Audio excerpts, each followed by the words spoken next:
Nachádzame sa v obci Horovce v okrese Michalovce.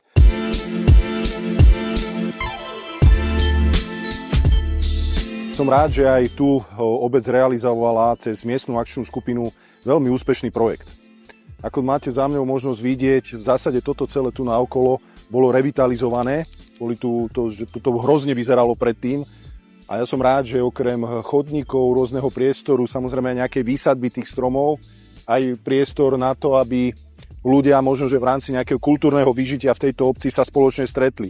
Preto som rád, že viac ako 80 000 eur bolo použitých aj na tento amfiteáter s osedením a s revitalizáciou vlastne celého tohto územia. A tu presne vidieť, ako pôdohospodárska platobná agentúra na konci programu v PRVčku zachránila finančné prostriedky, kde sme fakt akože devastačne najnižšiu sumu prevzali v hľadiska čerpania. A preto som rád, že v zásade sa nám podarilo 100% finančných prostriedkov vyčerpať a vďaka tomu môžu byť po Slovensku takéto úspešné projekty a verím, že aj v rámci nového strategického plánu aj táto miestna akčná skupina bude úspešná a aj ďalšie obce budú realizovať takéto nádherné projekty.